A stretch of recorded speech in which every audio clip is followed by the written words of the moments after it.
Hi there, Diane from Pixie Belle here.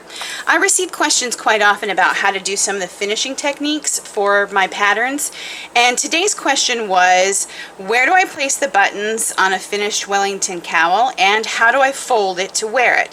So this is a finished Wellington cowl, and let me show you the difference between the front side or the outside, also called the right side, and the inside, which is also called the wrong side. This right here, this is the outside. This is the right side, the public side.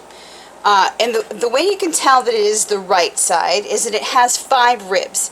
See, 1, 2, 3, 4, 5. If you had it on the opposite side, on the inside or the wrong side, it would have only 4 ribs. 1, 2, 3, 4. Okay, so you want it on the 5 rib side. Okay, 1, 2, 3, 4, 5, and you're going to be putting your buttons on the far left. So on the far left, on the very top rib, you're going to put your buttons on the 3rd, the 7th, and the 11th stitch. Now when I talk about stitches, I mean this V right here. That's a stitch, that's a stitch, that's a stitch. That's what I mean by stitches. So let me get this camera down here and I will show you how I do this. There we go. Okay. So I usually start on the 11th stitch. It's just easier to go over than to come back because your buttons are in the way to count those stitches. So I want to go over to the 11th stitch. So 1, 2, 3, 4, 5, 6, 7, 8, 9, 10, 11. Right there. I'm just going to take the legs of my yarn on my button and you put one leg on that side of the stitch and one leg on the other side of the stitch. Okay, and there's your button, and then go to the 7th stitch.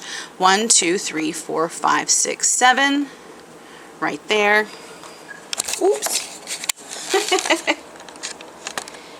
Thanks, tripod, for not doing your job. Okay, so here's the 7th stitch. Right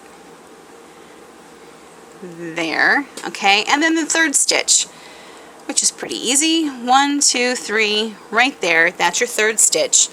Take your button and you put one leg on this side and one leg on that side. Okay, so you have all 3 of them on there. I just turn it over. And I'm just going to tie a couple of knots right now. I'm not really going to secure these in here perfectly because I'll finish that up after the video. And I'll obviously get rid of these long tails because you don't need those.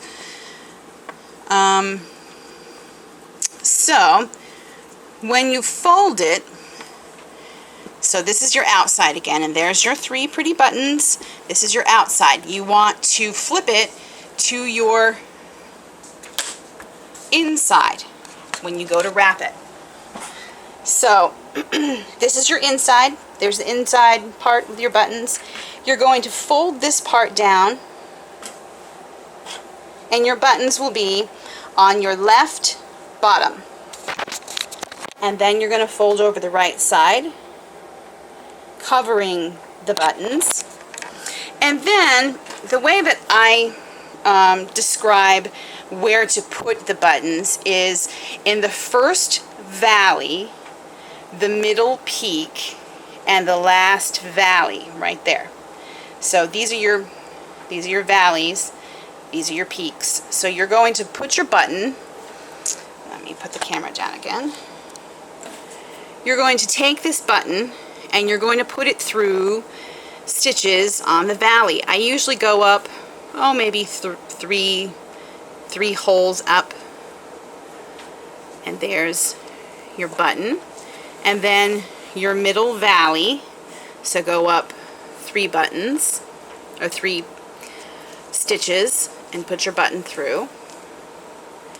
and then the last valley, which is right here. And go up 1, 2, 3 holes. Of course, this is adjustable. You put it where you want it, but that's where I put mine.